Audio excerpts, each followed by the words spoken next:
Let's start now. Hello बच्चों, welcome. Chemistry zone आज फिर डाइपोल मोमेंट को ही लेके आगे बढ़ने वाला है। तो डाइपोल मोमेंट की बात की जाए, मैंने कल बहुत सारे मॉलिक्यूल की डाइपोल मोमेंट के बारे में आपको सिखाया था। मीथेन एंड कार्बन टेट्राक्लोराइड की कल लास्ट में बात करी थी। तो मीथेन एंड कार्बन टेट्राक्लोराइड जो कि ऑर्गेनिक सब्सटेंस है, तो organic substance methane and CCl4 have zero dipole moment।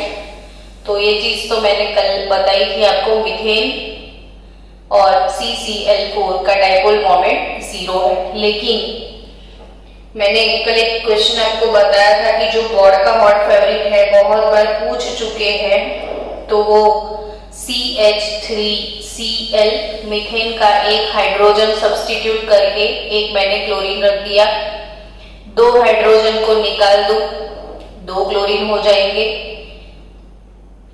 3 hydrogen को निकाल दो, 3 क्लोरीन, और चारों ही निकाल दो तो CCl4। तो इसका तो डाइपोल मोमेंट 0 है। तो ऑब्वियसली हम ऐसे मूव ऑन होंगे तो डाइपोल मोमेंट म्यू इंक्रीज होगा, ठीक है। तो सबसे ज्यादा डाइपोल मोमेंट क्लोरोमीथेन का, फिर डाइक्लोरोमीथेन का, फिर CHCl3। इसके बारे में आपको बता दूं, ये CHCl3 जो है ना बच्चों, ये क्लोरोफॉर्म है। ये क्या चीज है? क्लोरोफॉर्म। और क्लोरोफॉर्म का नाम आपने सुना होगा। जब ICU में, ऑपरेशन थिएटर में ऑपरेशंस होते हैं, तो कोई भी पेशेंट जो वो पेन है वो बर्दाश्त नहीं कर पाता है, तो वो उसको पेन लेस बनाने के लिए उसको एनेस्थेटिक दिया जाता है, एनेस्थेटिक, ताकि वो बेहोश हो जाए, उसका नर्वस सिस्टम डाउन हो जाए, उसको कुछ पता ही नहीं चले कि उसके साथ क्या हुआ है। तो ये क्लोरोफॉर्म है। ये बार बार बहुत सारे चैप्टर में ये टॉपिक आएगा। इवन ये चीज भी आएगी कि ये एनेस्थेटिक है। एनेस्थेटिक यानी बिफोर ऑपरेशन पेशेंट को दिया जाता है ताकि वो सो जाए, और अगर आप नहीं दोगे तो वो ऑपरेशन करना सीख जाएगा, तो डॉक्टर को ये प्रॉब्लम, इसलिए डॉक्टर सुला देते हैं इनको। तो ये एनेस्थेटिक है। क्लोरोफॉर्म फॉर्मूला आपको याद रखना है। जैसे जैसे आप केमिस्ट्री पढ़ते जा रहे हो तो रोज रोज नए नए कितने सारे मॉलिक्यूल्स आते हैं, है ना। तो आप एक हैंड डिक्शनरी बनाओ, अपना खुद का डिक्शनरी बनाओ केमिस्ट्री का। तो इसमें रोज रोज बच्चों, रोज रोज जो भी मॉलिक्यूल्स आते हैं उन सारे मॉलिक्यूल्स का लिस्ट बनाओ। आज मैंने नया मॉलिक्यूल ये वाला पढ़ा, उसका हाइब्रिडाइजेशन कौन सा है, उसका शेप कौन सा है, उसका बॉन्ड एंगल कौन सा है, तो वो डिक्शनरी बन जाएगी। और एट द एंड आपके पास बहुत सारे मॉलिक्यूल्स होंगे। और अगर आप केमिस्ट्री के स्टूडेंट हो तो मॉलिक्यूल्स तो आपको पता होने ही चाहिए। तो चलो, ये चीज कल सिखाई थी कि जैसे जैसे इलेक्ट्रोनेगेटिव एलिमेंट इंक्रीज होते हैं, डाइपोल मोमेंट डिक्रीज होती है। नेक्स्ट, बेंजीन की बात की जाए। बेंजीन तो वही केमिस्ट्री का हार्ट। बिना बेंजीन केमिस्ट्री ऑर्गेनिक सोच ही नहीं सकते आप। तो बेंजीन का स्ट्रक्चर सबको बाय हार्ट हो गया होगा। ऐसे साइक्लिक स्ट्रक्चर है बेंजीन का, जिसमें 6 कार्बन है। सब जगह पे हाइड्रोजन लगे हुए हैं, लेकिन वो मेंशन नहीं करते। हमको समझना है कि हाइड्रोजन है। और इसमें ट्रिपल बॉन्ड, 3 ट्रिपल बॉन्ड है और 3 डबल बॉन्ड है। ट्रिपल कहाँ, सॉरी, 3 इसमें डबल बॉन्ड, 3 सिंगल बॉन्ड है। ये है बेंजीन। और इसका मॉलिक्यूलर फॉर्मूला है C6H6, मोलर मास 78। बेंजीन की डाइपोल मोमेंट म्यू 0 है, ये भी याद रखना। तो benzene has 0 dipole moment. Next चीज आपको याद रखनी है वो है enable us to detect cis and trans isomer of organic compound. अब मैं बोल गई तो अब सोचोगे मैडम क्या पागल हो गए हो, अभी तो ऐसा कुछ पढ़ा ही नहीं होगा आपने। फिर भी मैं आपको एक चीज बता दूं कि geometrical isomer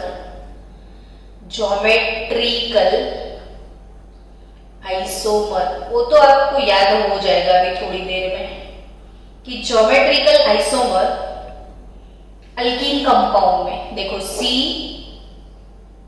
double bond C, जिसमें डबल बॉन्ड होते हैं ना वो अल्कीन है, ठीक है, वो अल्कीन है।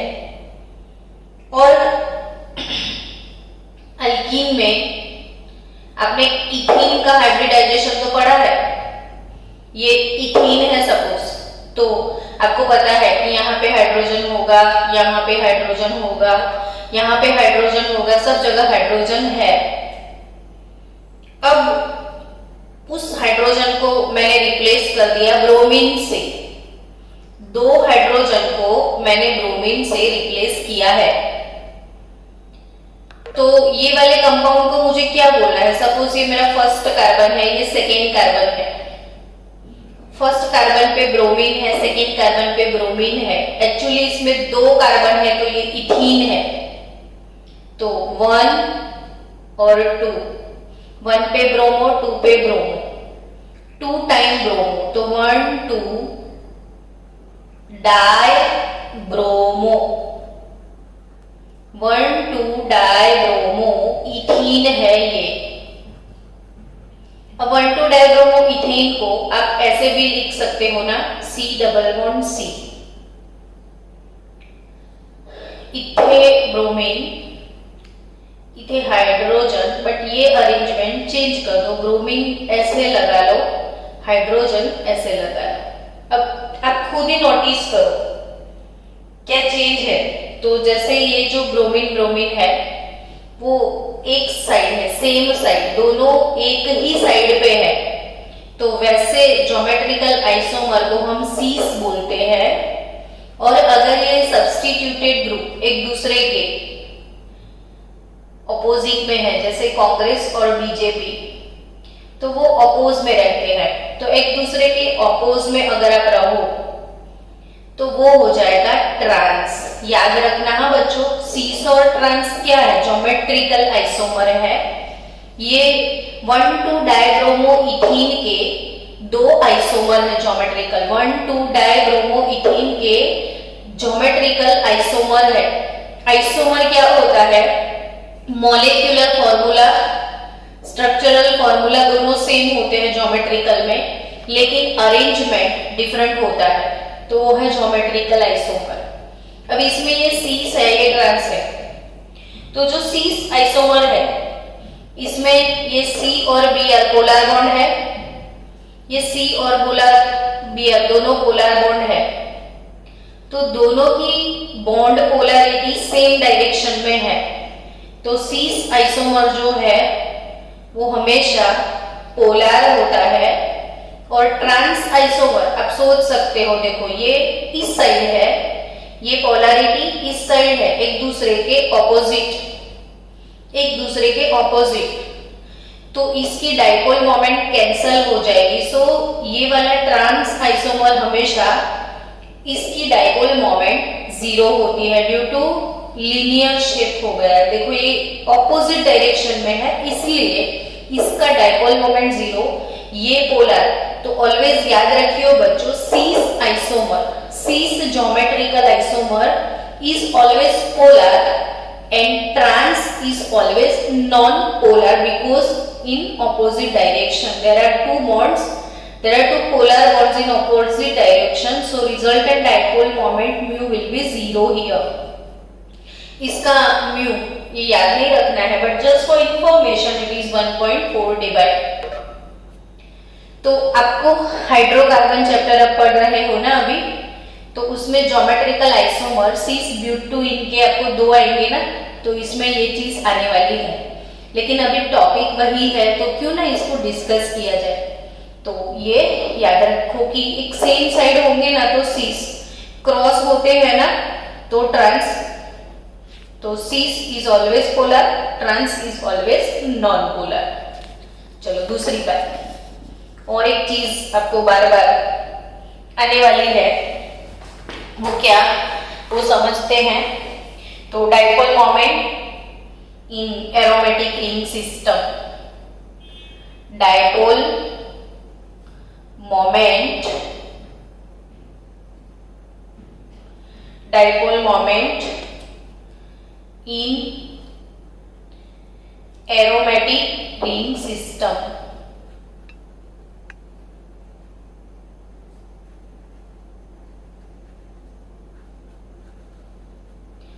जब ऑर्गेनिक केमिस्ट्री हम पढ़ेंगे तो ये एरोमेटिक क्या है वो भी सारी चीजें बहुत ज्यादा डिटेल में पढ़ने वाले हैं। सो अभी मैं इसकी डिटेल में जाऊंगी तो अपना लेक्चर पूरा खराब हो जाएगा। सो बच्चों, एरोमेटिक यानी अभी सोच लो कि ये बेंजीन का रिंग है तो ये एरोमेटिक है, क्योंकि इसमें ये जो ट्रिपल बॉन्ड है वो कंटिन्यूअसली अंदर मूव होते रहते हैं। ये रेजोनेंस में भी हम पढ़ेंगे। तो ये बेंजीन और वो एरोमेटिक सब्सटेंस है, ठीक है। अब बेंजीन अभी अभी सीखा है ना मैंने, बेंजीन का डाइपोल मोमेंट 0 है, नॉन पोलर है बेंजीन, बेंजीन नॉन पोलर है ये बेंजीन। अब 3 बार इसलिए बेंजीन लिख दिया कि आपकी प्रैक्टिस हो जाए, है ना। नहीं वैसा नहीं है। बेंजीन, अब बेंजीन के ये फर्स्ट वाले कार्बन पे सब्स्टिट्यूशन है। अगर कोई भी ग्रुप, क्लोरीन, ब्रोमीन, कुछ भी लगा हुआ है, और सेकेंड वाले ग्रुप पे भी कुछ ग्रुप है, कोई फंक्शनल ग्रुप है, तो इसको बोलेंगे बच्चों, अगर ये 1 नंबर है तो ये 2 है, तो 1,2 डाई सब्स्टिट्यूटेड बेंजीन है ये, 1,2 डाई सब्स्टिट्यूटेड बेंजीन है ना। 1 और 2 लोकेशन पे सब्स्टिट्यूशन है। सब्स्टिट्यूशन क्या होता है, तो ऑब्वियसली ये जो बेंजीन का रिंग है, यहां पे हाइड्रोजन तो होते ही है ना। अगर क्लोरीन आता है तो ये क्लोरीन यहां पे बैठ जाएगा और वो हाइड्रोजन को रिप्लेस करेगा। जब कोई आता है तब कोई जाता है, तो इट इज कॉल्ड सब्स्टिट्यूशन। किसी एक को रिप्लेस करना, इट मीन्स सब्स्टिट्यूशन। तो ये 1 और 2 लोकेशन पे सब्स्टिट्यूटेड है। अगर ये 1 और 3 लोकेशन पे सब्स्टिट्यूशन भी हो सकता है, और 1 और 4 लोकेशन पे भी सब्स्टिट्यूशन हो सकता है। तो it is 1,3 di substituted and it is 1,4 di substituted. आपको याद रखना है, क्योंकि मुझे हाइड्रोजन बॉन्ड भी आगे पढ़ाना है तो चीजें तो चाहिए। तो it is 1,2 di substituted, it is 1,3 di substituted, it is 1,4 di substituted. ये बेंजीन के 3 आइसोमर है, XY XY XY है, जस्ट लोकेशन चेंज हुआ है तो आइसोमर हो गए ना। तो बेंजीन के 3 आइसोमर आपको याद रखना है। ये वाला है ऑर्थो आइसोमर, इसको बोला जाता है मेटा, और इसको बोलते हैं हम पैरा। तो ये बहुत ज्यादा इंपॉर्टेंट चीज है, बच्चा ये जानना चाहिए, बच्चे को ये आना चाहिए।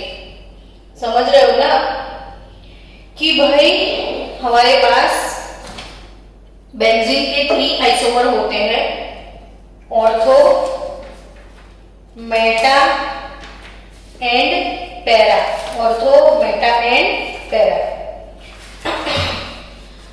एक चीज बता दूं आपको, चलो, कि अगर ये बेंजीन है, ये आपको 3 बॉन्ड नहीं दिखाने हैं तो वो कंटिन्यूअसली मूविंग होते हैं, तो आप ये पाई क्लाउड भी दिखा सकते हो, ऐसे भी लिख सकते हैं बेंजीन को। तो अगर मैंने यहाँ पे क्लोरीन लिख दिया तो अब मैं इसका नाम क्या रखूंगी, तो पहले था बेंजीन, अब ये हो गया क्लोरोबेंजीन। समझ गए आप? अगर इस पे NO2 होता तो मैं इसको बोलती नाइट्रो बेंजीन, मैं इसको बोलूं क्लोरोबेंजीन, है ना, समझ रहे हो। अगर इस पे ब्रोमीन होता तो मैं इसको बोल दूं ब्रोमोबेंजीन, ठीक है। अब यही क्लोरीन पे ऐसे बेंजीन पे दो सब्स्टिट्यूशन अगर है तो ClCl, अगर ClCl है और अगर ऐसे क्लोरीन क्लोरीन है, ये अलग अलग भी हो सकते हैं, सेम भी हो सकते हैं, आप ऐसे भी सोच सकते हो, डजंट मैटर। NO2 है, Cl है, तो इसको आप क्या बोलोगे, तो ऑर्थो डाई क्लोरोबेंजीन, इसको क्या बोलोगे आप, ऑर्थो डाई क्लोरोबेंजीन। इसको क्या बोलोगे, मेटा डाई क्लोरोबेंजीन, और इसको बोलोगे आप पैरा डाइक्लोरोबेंजीन। क्लियर, यानी कि डाइक्लोरोबेंजीन के 3 आइसोमर है, ऑर्थो, मेटा और पैरा। अब आपको एग्जाम में ऐसे क्वेश्चन आते हैं कि ये तीनों दे दिए आपको और क्वेश्चन पूछेंगे कि इनमें से किसका डाइपोल मोमेंट सबसे ज्यादा है या किसका डाइपोल मोमेंट कम है, ऑर्थो का डाइपोल मोमेंट, मेटा का डाइपोल मोमेंट और पैरा का, तो कंपेयर करो तो किसकी डाइपोल मोमेंट ज्यादा होती है। ऐसे क्वेश्चंस आने वाले हैं, समझे आप। तो ऐसे क्वेश्चंस को आपको कैसे क्रैक करना है वो मैं सिखा रही हूं। तो बच्चों मेरे साथ अब लिखते भी जाना कि व्हेन केस 1 की डिस्कशन करेंगे हम, कि in case of when x and y, जो x ग्रुप लगा है, y वाला ग्रुप लगा है, both are electron donating, both are electron donating और इलेक्ट्रॉन विड्रॉइंग। अब ये क्या चीज हुई, तो सिंपल सी बात है कि स्टूडेंट अगर देखो कार्बन के साथ क्लोरीन लगा है, कार्बन के साथ क्लोरीन लगा है, यानी कार्बन और क्लोरीन के बीच में इलेक्ट्रॉन है शेयरिंग वाले, तो आपको क्या लगता है कौन इलेक्ट्रॉन अपनी तरफ खींचेगा? चलो मुझे आंसर दो, इन दोनों में इलेक्ट्रॉन को कौन अपनी टूवर्ड्स खींच लेगा? फास्ट मुझे आंसर चाहिए। हेलो बच्चों, आंसर क्लोरीन। क्यों आपने क्लोरीन को बोला?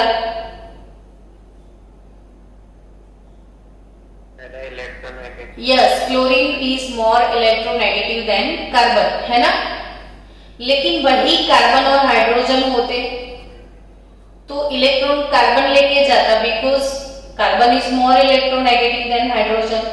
तो यही चीज है कि यहाँ पे क्लोरीन ने इलेक्ट्रॉन अपनी तरफ खींच लिए, यानी ये इलेक्ट्रॉन विड्रॉइंग ग्रुप है, जो इलेक्ट्रॉन दूसरे के इलेक्ट्रॉन को अपनी ओर खींचता है, वैसे ग्रुप को बोला जाता है इलेक्ट्रॉन विड्रॉइंग ग्रुप। समझे आप? जो अपनी तरफ इलेक्ट्रॉन विड्रॉ करता है, जो ले लेता है वो इलेक्ट्रॉन विड्रॉइंग ग्रुप, और जो दे देता है वो इलेक्ट्रॉन डोनेटिंग ग्रुप। यानी यहाँ पे 2 टाइप के ग्रुप हो सकते हैं, इलेक्ट्रॉन विड्रॉइंग भी हो सकते हैं, इलेक्ट्रॉन डोनेटिंग भी हो सकते हैं। जो डोनेट करता है HCl है, तो Cl क्या है? Electron withdrawing. तो हाइड्रोजन क्या है? Electron donating.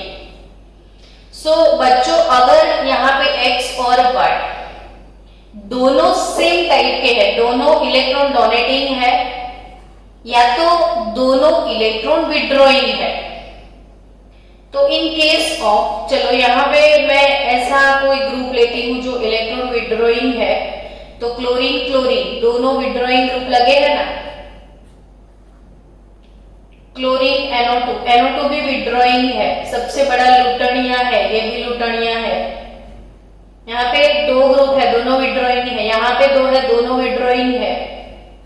अगर दोनों जगह पे OH OH है तो ये दोनों डोनेटिंग है, क्योंकि ऑक्सीजन पे हमेशा 2 लोन पेयर होते हैं तो वो डोनेट करता है, तो ये डोनेटिंग है। ये दोनों विड्रॉइंग है, ये दोनों विड्रॉइंग है। So we are going to discuss about case 1 when X and Y both are electron donating और electron withdrawing। तो क्या होने वाला है, तो जब दोनों इलेक्ट्रॉन डोनेटिंग विड्रॉइंग है, मुझे पेज चेंज करना है। Case 1 if X and Y both are electron donating or electron withdrawing, so in case of ortho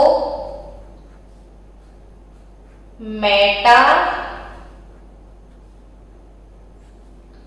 और पैरा, तो इनमें सबसे ज्यादा पोलर कौन है, ऑर्थो मेटा पैरा, इसमें सबसे ज्यादा पोलर कौन है वो देखते हैं। तो ये बच्चों समझो कि ये बॉन्ड एंगल X और Y के बीच का बॉन्ड एंगल कितना हुआ, तो बॉन्ड एंगल है 60 डिग्री, ये बॉन्ड एंगल है 120 डिग्री और ये बॉन्ड एंगल है 180 डिग्री।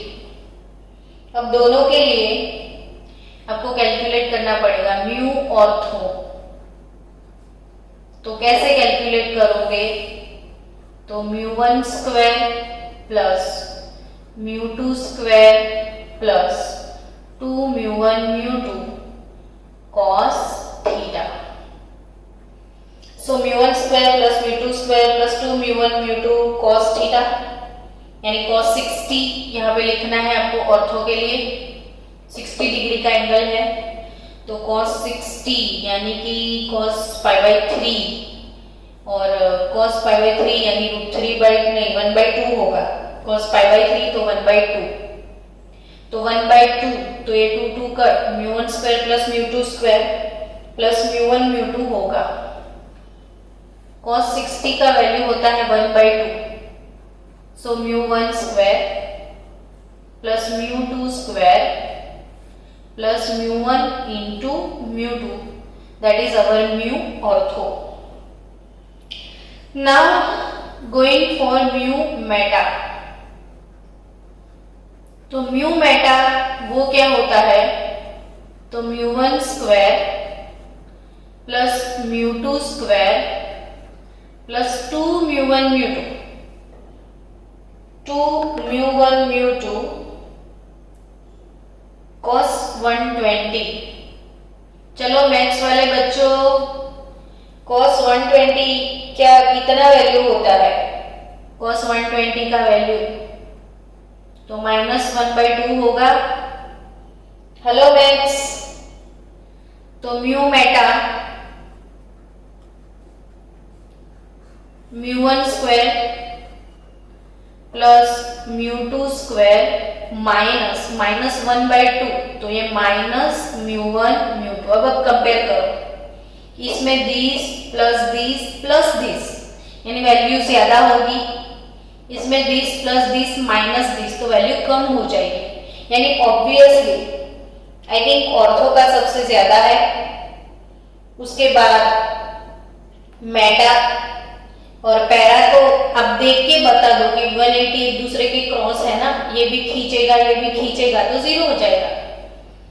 तो म्यू पैरा की बात की जाए तो म्यू पैरा वो μ1 square plus μ2 square, μ1 square plus μ2 square plus 2μ1 μ2 cos 180 और cos 180 यानी पाई, मैथ्स वालों को समझ में आएगा कि cos पाई का वैल्यू होगा -1, तो ये हो जाएगा μ1 स्क्वायर प्लस μ2 स्क्वायर माइनस 2 μ1 μ2, और μ1 square plus μ2 square μ1 square plus μ2 square minus 2 μ1 μ2।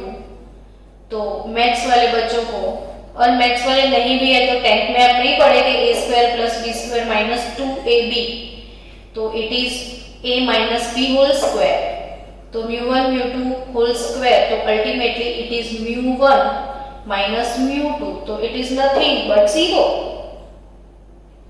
सो बच्चों यहां पे याद रखना कि in case of x and y if both are donating और if both are withdrawing then ortho greater than meta greater than para, तो dipole moment किसकी सबसे ज्यादा होगी? ऑर्थो की ज्यादा होगी। डन। चलो 1 मिनट स्क्रीनशॉट लेना है तो ले लो। Next, in case of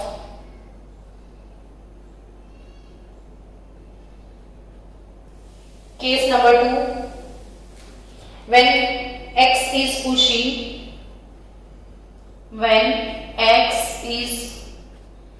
pushing and y is withdrawing। अब सोचो, एक डोनेटिंग है, पुशिंग यानी इलेक्ट्रॉन डोनेटिंग, ये विड्रॉइंग, तो एक देता है एक लेता है। अगर वैसे दो ग्रुप लगे हैं, फॉर एग्जांपल कि इसमें NO2 है, तो NO2 लुटनिया है, विड्रॉइंग है, और अगर कहीं OH है तो वो डोनेटिंग है। ऐसे दो ग्रुप लगे हैं इसके साथ कि एक विड्रॉइंग है एक डोनेटिंग है। तो ऑर्थो मेटा पैरा के बारे में क्या ख्याल है? तो ख्याल हमारा कभी पूरा नहीं होगा। ये लेता है ये देता है, तो ये पैरा होने के बावजूद भी डाइपोल मोमेंट 0 नहीं होगा। तो बच्चों उस केस में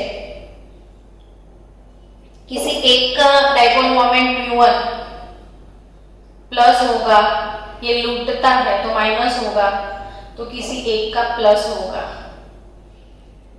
है ना। तो उस केस में मैं कैलकुलेट अभी नहीं करेंगे, बहुत ज्यादा टाइम लग जाएगा, तो मैं डायरेक्ट आपको बता दूं कि ऐसे केस में हाईएस्ट दोनों एक सेम साइड में, ये डाइपोल मोमेंट इस साइड होगा और इसका भी सेम साइड चला जाएगा, तो सबसे ज्यादा हो जाएगा ये। सो उस time para greater than meta greater then ortho, यानी ऑर्थो और पैरा की पोजीशन चेंज हुई, मेटा जहां था वहीं रहा। दोनों ही केस में मेटा बीच में आता है। इजी गोइंग है, मुझे तो अच्छे से याद हो गया। देखो दोनों सेम विड्रॉइंग है, दोनों सेम है, ये भी खींचता है ये भी खींचता है, तो जब दोनों एक दूसरे के ऑपोजिट है तो ये 0 हो जाएगा। तो उस टाइम ऑर्थो हाई, मेटा तो बीच में ही आना है, उस टाइम ऑर्थो हाईएस्ट पैरा 0। अब अगर एक पुशिंग एक विड्रॉइंग है तो पैरा बढ़ जाएगा, ऑर्थो 0 हो जाएगा, ऑर्थो कम हो जाएगा, मेटा बीच में है। तो ये चीज आप याद रख सकते हो। तो ये हो गया डाइपोल मोमेंट की बात। अब नीट में क्वेश्चन था बच्चों, एक बता दूं मैं आपको कि 4 कंपाउंड दिए थे,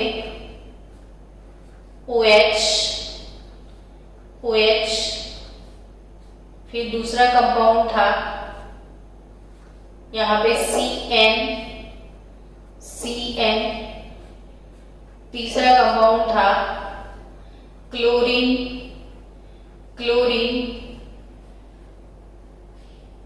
और चौथा कंपाउंड था SH।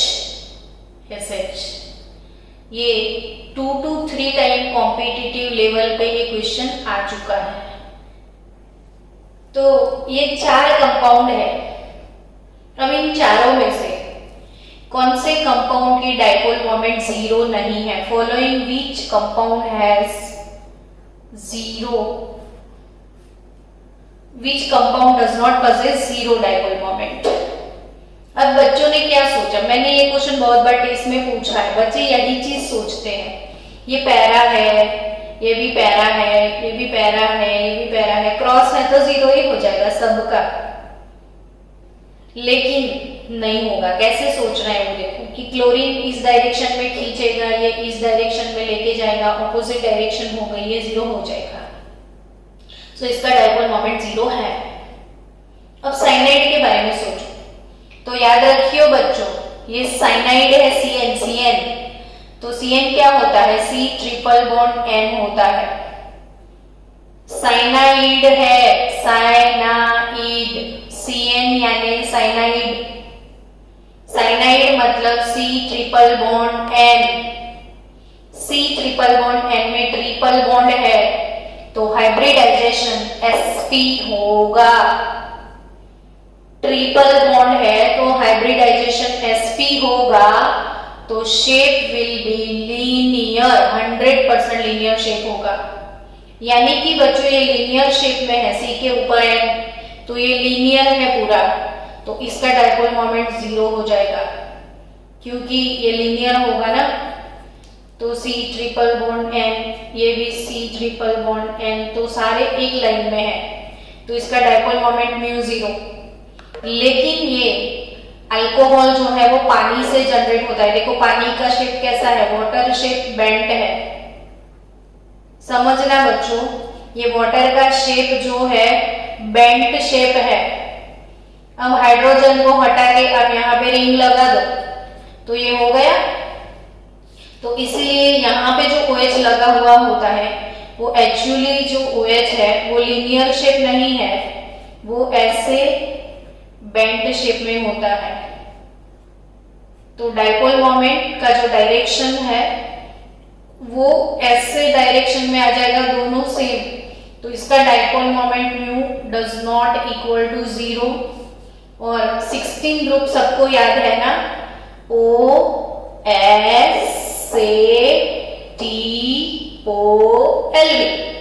तो ऑक्सीजन OH अगर अल्कोहल है तो सल्फर SH ये भी अल्कोहल होगा। तो ये अल्कोहल है तो ये थायो अल्कोहल है। सल्फर को हमेशा थायो बोला जाता है। सल्फर ऑक्सीजन यानी ऑक्सो, सल्फर यानी थायो, नाइट्रोजन यानी कि एजो। ये चीज याद रखियो केमिस्ट्री के लिए। ऑक्सीजन ऑक्सो, सल्फर थायो, नाइट्रोजन एजो। तो ये OH यानी अल्कोहल, SH यानी थायो अल्कोहल। तो थायो अल्कोहल है ये। तो ये भी वाटर के जैसे H2O है तो OH, तो H2S है तो SH, सेम हुआ ना H2O और H2S। तो इससे अल्कोहल मिलेगा तो इससे थायो अल्कोहल मिलेगा।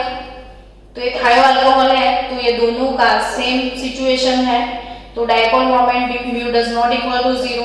तो थायो अल्कोहल और इसका डायपोल मोमेंट जीरो नहीं है, इन दोनों का जीरो है। तो एक बहुत ही मस्त MCQ है डायपोल मोमेंट के रिगार्डिंग। तो ये भी हो गया साथ साथ में। अब कुछ बचा है बोलने के लिए तो देख लेते हैं। बहुत सारी चीजें आपको मैंने डायपोल मोमेंट में बता दी है।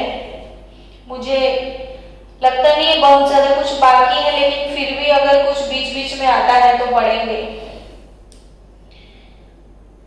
चलो, तो ये हो गया dipole moment topic over.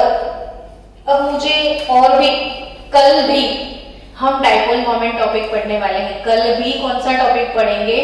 Dipole moment, और डायपोल मोमेंट के सम्स करेंगे और आयोनिक कैरेक्टर टॉपिक पढ़ेंगे। तो कल है ionic character with dipole moment.